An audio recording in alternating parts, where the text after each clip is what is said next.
Good morning to all. Welcome to Sulabha Academic English channel. I am Nagavini, Assistant Professor of English. In today's class, I am going to explain Bakha's humiliation at the temple from the novel Untouchable by MULK RAJ ANAND, prescribed by the University of Mysore to the second year B.A. B.Sc program, third semester course 2020-21. In the last class, we had learned about Bakha's humiliation in the street. And after being humiliated, he announces his approach. Posh sweeper coming, and he cleans the streets. He sweeps the streets of the town, and after that he walks towards the temple to clean the courtyard of the temple. Bakha has fearful respect for those 12-headed and 10-armed gods and goddesses, which has been inculcated in him since childhood. He takes rest for a while in the shadow of a banyan tree. Bakha ಬೀದಿಯನ್ನು ಗುಡಿಸ್ತಾನೆ, ಸ್ವಲ್ಪ ಸಮಾಧಾನ ಆಗುತ್ತೆ. ಆಮೇಲೆ ದೇವಸ್ಥಾನದ ಅಂಗಳವನ್ನು ಗುಡಿಸ್ಲಿಕ್ಕೆ ಬರ್ತಾನೆ. ಅಲ್ಲಿನ ಆ ದೇವ್ರ ಬಗ್ಗೆ, ಆ 12-headed and 10-armed God's and goddesses ಬಗ್ಗೆ ಅವನಿಗೆ ಚಿಕ್ಕದ್ರಿಂದಾನು a fearful respect. It has been inculcated within him. ಅವನಿಗೆ ಅದನ್ನು ಒಳಗಡೆ ಆ ಭಾವನೆ, ಆ ಭಯ, ಭಕ್ತಿ, ಗೌರವವನ್ನು ಚಿಕ್ಕದ್ರಿಂದನೇ ಅವನಿಗೆ ಬರೆಸಲಾಗಿತ್ತು. ಈ ಅಬ್ಸರ್ವ್ಸ್ ಎ ಮಿನಿಯೇಚರ್. ಆಮೇಲೆ ಸ್ವಲ್ಪ ಹೊತ್ತಲ್ಲಿ ಬ್ಯಾಸ್ಕೆಟ್ಟು, ತನ್ನ ಬ್ರೂಮ್ ಸ್ಟಿಕ್ಕನ್ನು ಇಟ್ಟು ಬ್ಯಾನಿಯನ್ ಟ್ರೀ ಬಳಿ ಕುಳಿತುಕೊಳ್ತಾನೆ. And he observes a miniature temple with a beautifully polished image of a snake. ಅಲ್ಲಿ ಒಂದು ಸಣ್ಣ ದೇವಸ್ಥಾನ ಇದೆ, with a beautifully polished image of the snake. It arrests his attention and thinks of the meaning of the snake image. ಆ snake image, ಆ ನಾಗರ ಕಲ್ಲಿನ ವಿಗ್ರಹ ಇದೆಯಲ್ಲ, ಏನಾದರೂ ಅರ್ಥ ಅಂತ ಅವನು ಯೋಚಿಸ್ತಾನೆ. He also observes the orthodox crowd touching the foot of the altar of the miniature temple by the banyan tree. ಅಲ್ಲಿರ್ತಕ್ಕಂಥ ಆ ಮಿನಿಯೇಚರ್ ಟೆಂಪಲ್, ಆ ನಾಗರ ಕಟ್ಟೆಗೆ ಎಲ್ಲ ಮುಟ್ಟಿ ನಮಸ್ಕಾರ ಮಾಡಿಕೊಂಡು ಸಂಪ್ರದಾಯಸ್ಥ ಹಿಂದೂಗಳು ದೇವಸ್ಥಾನ ಒಳಗಡೆ ಹೋಗ್ತಾ ಇರ್ತಾರೆ. Why they do like that ಅಂತ ಅವನು ಅಂದ್ಕೊಳ್ತಾನೆ. He draws near to that place where he has dropped his basket and broom while shouting his call.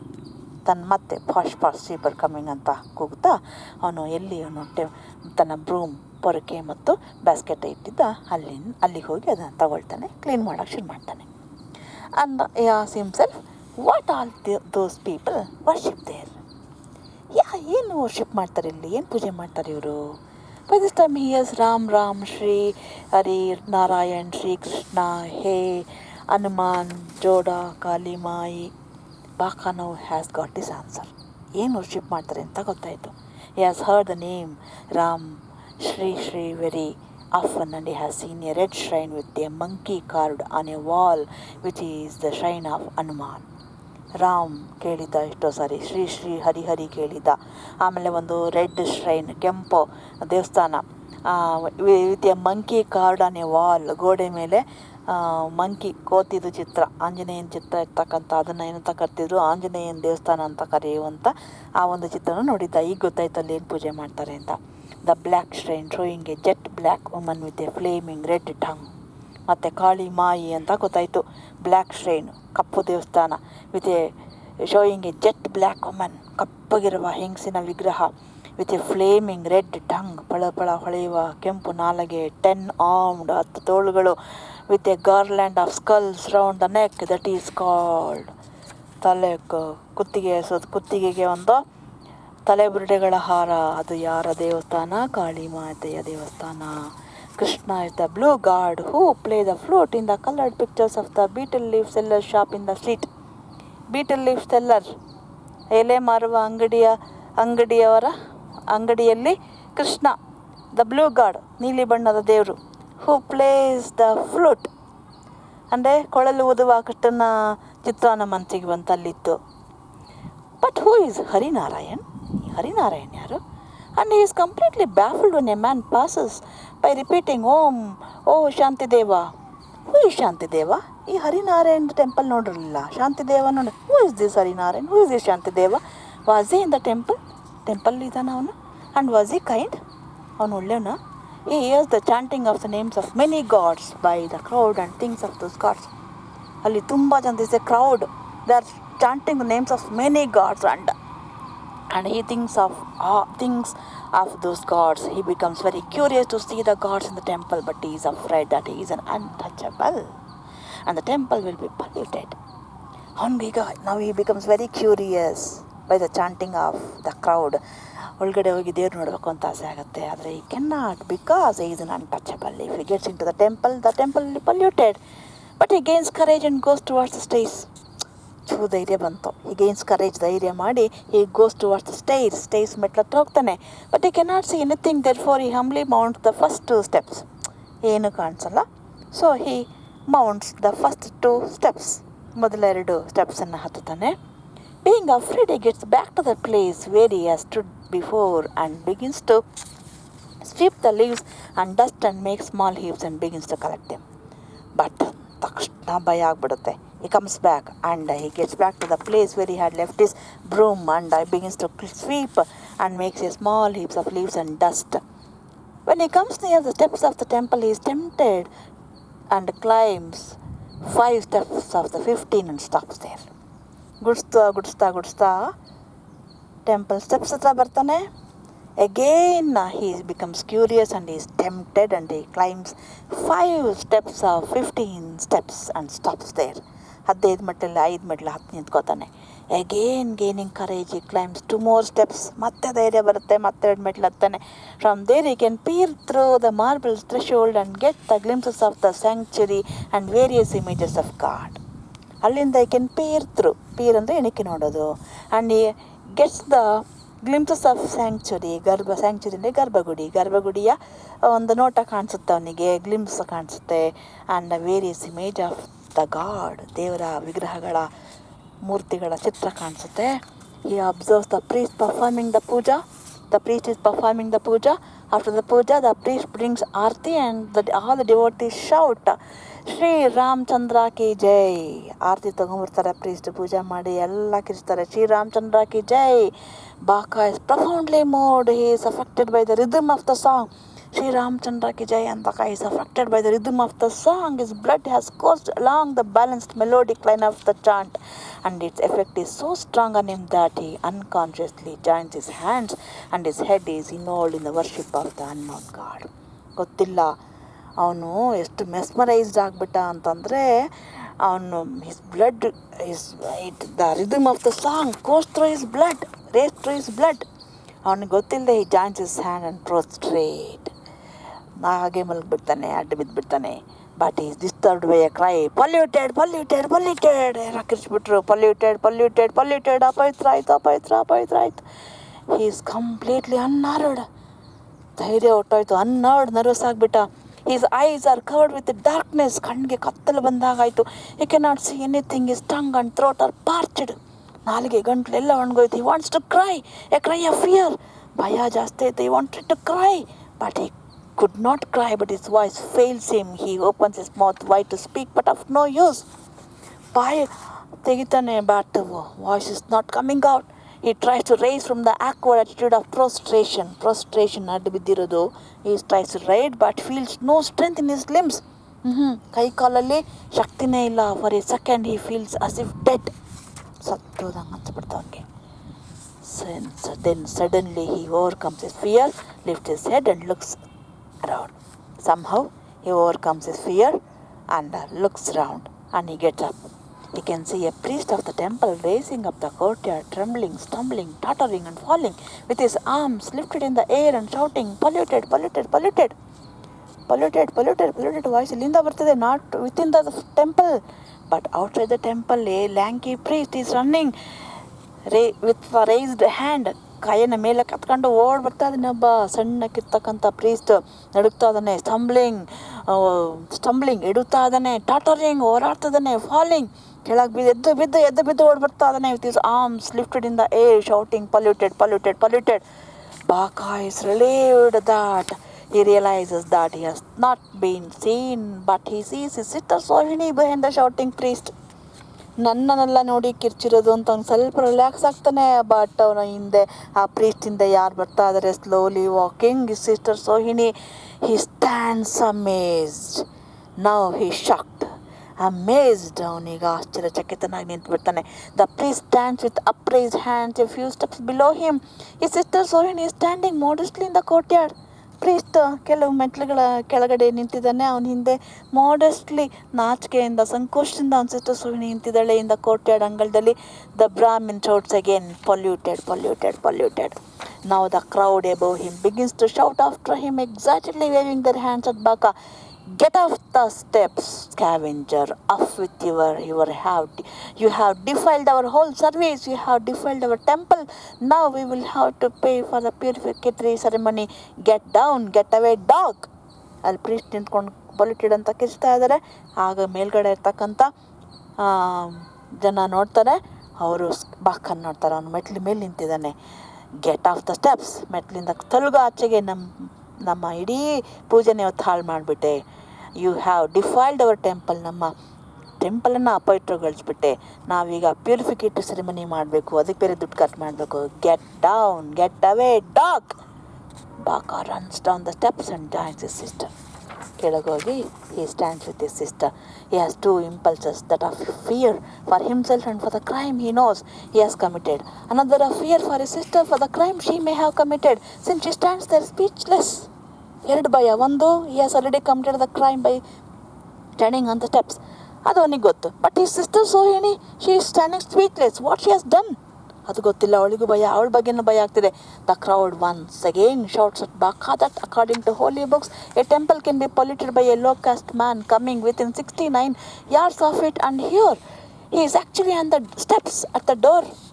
ಒಬ್ಬ ಔಟ್ಕಾಸ್ಟ್ ಮ್ಯಾನ್ ಹೋಲಿ ಬುಕ್ಸ್ ಪ್ರಕಾರ 69 yards ಹತ್ರ ಬಂದ್ರೆ ಅದು ಟೆಂಪಲ್ ಪೊಲ್ಯೂಟ್ ಆಗುತ್ತೆ. ಇಲ್ಲಿ Bakha, he is nearly at the door, on the steps. They are ruined, and they need to have a sacrificial fire in order to purify themselves and destroy. ನಾವು ಹಾಳಾಗ್ಬಿಟ್ವಿ, ನಾಶ ಆಗ್ಬಿಟ್ವಿ. ಈಗ sacrificial fire, ಹೋಮ ಮಾಡಬೇಕು purify ಮಾಡಲಿಕ್ಕೆ ಅವ್ರನ್ನ ಮತ್ತು ಆ shrine ಟೆಂಪಲನ್ನು. The lanky priest shouts, but I and never finishes his sentence. ಆ ಲ್ಯಾಂಕಿ ಪ್ರೀಸ್ಟ್ ಐ ಅಂತೇನೆ, he is trying to say something. Nobody is ready to listen to him. The crowd sympathize the priest. ಅವನಿಗೆ ಕರುಣೆ ತೋರಿಸ್ತಾರೆ. He doesn't finish his sentence. They do not ask him how he has been polluted. ಅವರು ಅವನ್ನ ಕೇಳ್ತಾನೆ ಇಲ್ಲ, how you have become polluted man ಅಂತ. They do not know the story Sohini told Bakha at the door of the courtyard. ಸೋಹಿಣಿಗೆ ಇದು ಒಂದು ಕಥೆ ಇದೆ ಇಲ್ಲಿ. They do not listen to the story of Sohini. She tells Bakha that the Brahmin has made some suggestions to her while cleaning the latrines, and while she has screamed, he has come out shouting that he has been defiled. Sohini Bakaniಗೆ door ಹತ್ರ ಹೇಳ್ತಾಳೆ, ಆ Brahmin ನನಗೆ ಏನೋ ಸ್ವಲ್ಪ suggestions ಮಾಡಿದ್ರು, ನಾನು reject ಮಾಡಿದೆ. ಲ್ಯಾಟ್ರಿನ್ ಕ್ಲೀನ್ ಮಾಡುವಾಗ ಅವರೇನೆ ಆಚೆಗಡೆ ಕಿರ್ಚ್ಕೊಂಡು ಓಡಿ ಬಂದುಬಿಟ್ರು, ಪೊಲ್ಯೂಟೆಡ್ ಪೊಲ್ಯೂಟೆಡ್ ಪೊಲ್ಯೂಟೆಡ್ ಅಂತ.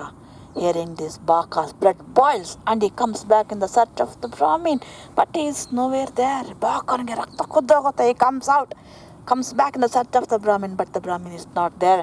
He wants to shout at the crowd and tell what that Brahmin dog has done.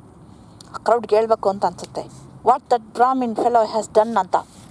He looks ruthless, deadly, pale and livid with anger and rage.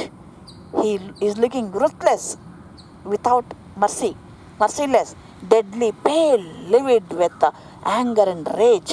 He wants to kill the Brahmin and the entire crowd and take revenge. ಅಲ್ಲಿರ್ತಕ್ಕಂಥ ಬ್ರಾಹ್ಮಿನ enter ಕ್ರೌಡ್ನ ಕೊಂದು revenge ತಗೋಬೇಕನ್ನಿಸ್ತಾ ಇದೆ. He loves his sister so much that he cannot tolerate anybody touching her. ತಂಗಿ ಬಗ್ಗೆ ಎಷ್ಟೊಂದು ಪ್ರೀತಿ ಅಂದರೆ doesn't tolerate anybody touching her. ಯಾರು ಮುಟ್ಟೋರು. He further inquires if he has done anything else, ಏನಾರು ಮಾಡಿದ್ನವನು ಅಂತ. She tells that when she was bending down to work, the Brahmin came and held her by her breast. ಅಲ್ಲಿ ಹೇಳ್ತಾಳೆ, ನಾನು clean ಮಾಡ್ತಾ ಇರುವಾಗ ಲೆಟ್ರನ್ನ, that Brahmin came and held me by my breast. ನನ್ನ ಕುಚಗಳನ್ನು ಹಿಡ್ಕೊಂಡ ಅಂತ ಹೇಳ್ತಾಳೆ. Now Bakha wants to kill that Brahmin, rushes towards the courtyard, but he is seen nowhere there. ಈಗ ಮತ್ತೆ ಹುಡುಕ್ತಾನೆ Bakha, ಅವನು ಕೊಂದು ಬಿಡಬೇಕು ಅಂತ.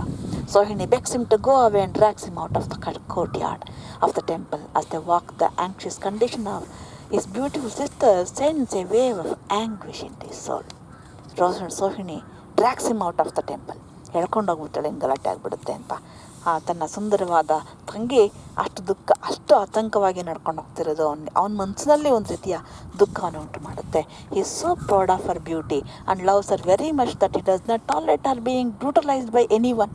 ಅವಳ ಸೌಂದರ್ಯದ ಬಗ್ಗೆ ಎಷ್ಟು ಅವ್ನಿಗೆ ಹೆಮ್ಮೆ ಅಂದರೆ he doesn't tolerate anybody touching her or anybody she being brutalized by anyone, even by her husband married to her according to the rites of religion. ಧಾರ್ಮಿಕ ವಿಧಿವಿಧಾನದೊಂದಿಗೆ ಮದುವೆ ಆಗಿರೋ ಆಕೆಯ ಪತಿ ಕೂಡ ಅವಳನ್ನ ಮುಟ್ಟೋದನ್ನೇನು ಸಹಿಸ್ಕೊಳ್ಳಲ್ಲ. His mind is full of the picture of the little priest and his blood is boiled. He wants to kill that man. Bakha remembers that he is from a peasant stock. His ancestors. Bakha ನೆನೆಸ್ಕೊತಾನೀಗ, ನಮ್ಮ ಮೂಲ ಯಾವುದು? ನಾವು ಮೂಲತಃ sweepers ಅಲ್ಲ, ನಾವು peasant stock, ರೈತರು, ಸಣ್ಣ ರೈತರು, ನಾವು ಸಣ್ಣ ಹಿಡುವಳಿದಾರರು, ನಮ್ಮ ಪೂರ್ವಿಕರು. Our ancestors have come down in the social scale by their change of profession. ನಮ್ಮ ಪೂರ್ವಿಕರು ಅವರ ಉದ್ಯೋಗನ ಚೇಂಜ್ ಮಾಡಿಕೊಂಡು ಈ ರೀತಿ ಸಾಮಾಜಿಕ ಶ್ರೇಣಿಯಲ್ಲಿ ಕೆಳಗೆ ಬಂದಿದ್ದಾರೆ ಅಷ್ಟೇ. The blood of his peasant ancestors, ಆ ರೈತರ ರಕ್ತ, free to live their own life even though they may have been slaves raced in him now. ಅವರು ಗುಲಾಮ್ರಾಗಿದ್ರು ಕೂಡ they want to live free a life of freedom. ಈಗ ಅವನ ರಕ್ತದಲ್ಲಿ ಆ ರಕ್ತ ಹರಿತಾ ಇದೆಯಲ್ಲ, ಆ ರಕ್ತದಲ್ಲಿ ಆ ಗುಣ ಎದ್ದು ಕಾಣ್ತಾ ಇದೆ. I could have given him a bit of my mind, he exclaimed to himself. ನಾನು ಹೇಳಬೇಕಾಗಿತ್ತು ನನ್ನ ಮನಸ್ಸಲ್ಲಿ ಏನಿದೆ ಅಂತ. He thinks that he could have killed that man and sacrifice himself for his sister. ಅವನ್ನ ಕೊಂದು ನನ್ನ ತಂಗಿಗೋಸ್ಕರ ಇದನ್ನು ತ್ಯಾಗ ಮಾಡಿಬಿಡ್ಬೇಕಾಗಿತ್ತು ನಾನು. ನಾವು everyone will know about her. ಈಗ everyone will know about my sister. ಎಲ್ರಿಗೂ ಗೊತ್ತಾಗ್ಬಿಡುತ್ತೆ ಇವಳ ಬಗ್ಗೆ. ಮೈ ಪೋರ್ ಸಿಸ್ಟರ್, ಪಾಪದ ತಂಗಿ. How can she show her face to the world? ಅವಳು ಹೆಂಗೆ ಮುಖ ತೋರಿಸ್ತಾಳೆ ಪ್ರಪಂಚಕ್ಕೆ after this? But why didn't she let me go and kill that man? ಅನ್ನೋ ಕೊಲ್ಲಕ್ಕೆ ಹಾಕ್ಬಿಡ್ಲಿಲ್ಲ ಇವಳು. Why was she born a girl in our house to bring disgrace upon us? ಯಾಕೆ ಇವಳು ನಮ್ಮ ಮೈಲಿ ಹುಟ್ಟಿದ್ಲು ನಮ್ಗೆ ಈ ಥರ ಅವಮಾನ ಮಾಡೋಕ್ಕೆ? ಸೋ ಬ್ಯೂಟಿಫುಲ್, ಇಷ್ಟು ಬ್ಯೂಟಿಫುಲ್ ಇದ್ದಾಳೆ. ಆ್ಯಂಡ್ ಸೋ ಅಕರ್ಸ್ಡ್, ಆದರೆ ಶಾಪಗ್ರಸ್ತೆ. And I wish she had been the ugliest woman in the world. ಅವಳಿ ಪ್ರಪಂಚದಲ್ಲೇ ಅಗ್ಲಿಯೆಸ್ಟ್ ವುಮನ್ ಆಗಿರಬಾರ್ದಾಗಿತ್ತಾ? Then no one would have teased her, but he couldn't bear that thought of her being ugly. ಅವಳು ಕುರೂಪಿ ಆಗಿದ್ರೆ ಯಾರು ಅವಳನ್ನ tease ಮಾಡ್ತಿರ್ಲಿಲ್ಲ. ಆದರೆ ಆ thought of ugliness of his sister, ಅದನ್ನು ತಡ್ಕೊಳ್ಳೋಕ್ಕೆ ಆಗ್ತಿಲ್ಲ, ಆ ವಿಚಾರನೆ ತಡ್ಕೊಳ್ಳೋಕ್ಕಾಗ್ತಿಲ್ಲ. His pride in her beauty seem to be hurt. ಅವಳ ಸೌಂದರ್ಯದಲ್ಲಿ ಅವಳಿಗಿದ್ದಂಥ ಆ ಒಂದು ಅಭಿಮಾನಕ್ಕೆ ಭಂಗ ಆದಂಗೆ ಅನಿಸ್ತು. And he just wished, oh God, why she was born, why she was born. ಇವಳು ಯಾಕಾರು ಹುಟ್ಟಿದ್ಲು ಅಂದ್ಕೊಂಡ. After walking for a while, he contemplates his experience in the spirit of resignation which he has inherited to the long centuries down through his countless outcast ancestors, fixed like a wave, confirmed at the beginning of each generation by the discipline of the caste taboo. ಅವನು ಈಗ ನಡ್ಕೊಂಡು ಹೋಗುವಾಗ ತಂಗಿ ಜೊತೆ he contemplates all the experiences with the spirit of resignation, ಒಂದು ರೀತಿಯ ರಾಜಿಯೊಂದಿಗೆ. It is inherited through the long centuries. ಲೇಖಕರು ಹೇಳ್ತಾರೆ ಇದನ್ನು. Down through his countless outcast ancestors. ಅದು ಅನುವಂಶೀಯವಾಗಿ ಬಂದ್ಬಿಟ್ಟಿದೆ, ಇದಕ್ಕೆಲ್ಲನೂ ರಾಜಿ ಮಾಡ್ಕೊಂಡು ಹೋಗೋದು ಇನ್ನು ಅವರ ಪೂರ್ವಿಕರಿಂದ.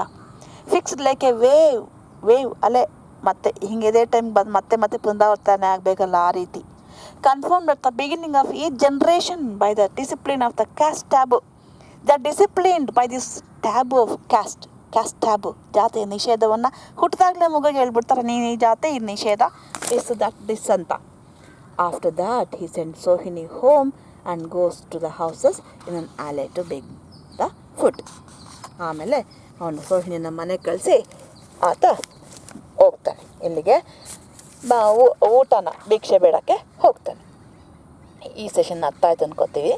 ಈ ಸೆಷನಲ್ಲಿ ನಾವು ಬಾಖನಿಗೆ ಅವನು ದೇವರ ಹಾಡನ್ನು ಕೇಳ್ತಾ, ಘಂಟಾನಾದ ಕೇಳ್ತಾ, ಭಕ್ತರ ಉದ್ಘೋಷನ ಕೇಳ್ತಾ ದೇವ್ರನ್ನ ನೋಡಬೇಕು ಅಂತ ಒಳಕ್ಕೆ ಹೋಗಿದ್ದರಿಂದ ಅವನ ಅನುಭವಿಸಿದ ಅವಮಾನ, ಮತ್ತು ಸೋಹಿನಿಯನ್ನು ಪ್ರೀಸ್ಟ್ ಅವರಾಗೆ ಮುಟ್ಟಿ ಅವರೇ ಪೊಲ್ಯೂಟೆಡ್ ಅಂತ ಕಿರ್ಚಿ ಅವಳಿಗಾಗಿರ್ತಕ್ಕಂಥ ಅವಮಾನ, ಇದೆಲ್ಲದರ ಬಗ್ಗೆ ಬಾಖನ ವಿಚಾರ ಏನು ಅಂತ ತಿಳ್ಕೊಂಡಿದ್ದೀವಿ. ನೋಡಿ, ಪುರಂದರದಾಸರು ಗಾಭೋಗ ಅಂತ ಇದೆ. ಅವರು ಜಾತಿಯ ಬಗ್ಗೆ ಅವತ್ತೇ ಹೇಗೆ ಹೇಳಿದ್ದಾರೆ ಅಂತ.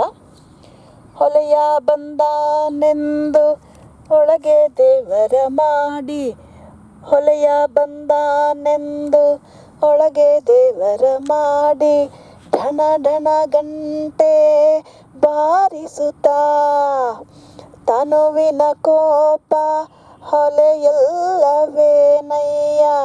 ಮನಸ್ಸಿನ ವಂಚನೆ ಹೊಲೆಯಿಲ್ಲವೇನಯ್ಯ,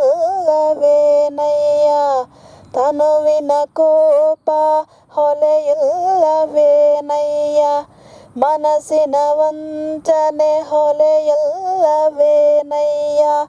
ಇಂಥ ಹೊರಗಿದ್ದ ಹೊಲೆಯನ್ನೆಲ್ಲ ಒಳಗೆ ತುಂಬಿಟ್ಟುಕೊಂಡು, ಇಂಥ ಹೊರಗಿದ್ದ ಹೊಲೆಯನ್ನೆಲ್ಲ ಒಳಗೆ ತುಂಬಿಟ್ಟುಕೊಂಡು, ಇದಕ್ಕೇನು ಮದ್ದು ಪುರಂದರ ವಿಠಲ, ಇದಕ್ಕೇನು ಮದ್ದು ಪುರಂದರ ವಿಠಲ, ಪುರಂದರ ವಿಠಲ, ಪುರಂದರ ವಿಠಲ. ಈ ಸೆಷನ್ ಅರ್ಥ ಆಯ್ತು ಅನ್ಕೋತೀನಿ. ನಿಮ್ದು ಯಾವುದೇ ಅನುಮಾನಗಳಿದ್ರು, ಪ್ರಶ್ನೆಗಳಿದ್ರು ಕಮೆಂಟ್ ಬಾಕ್ಸಿಗೆ ಪೋಸ್ಟ್ ಮಾಡಿ. ಟೇಕ್ ಕೇರ್, ಬಾಯ್.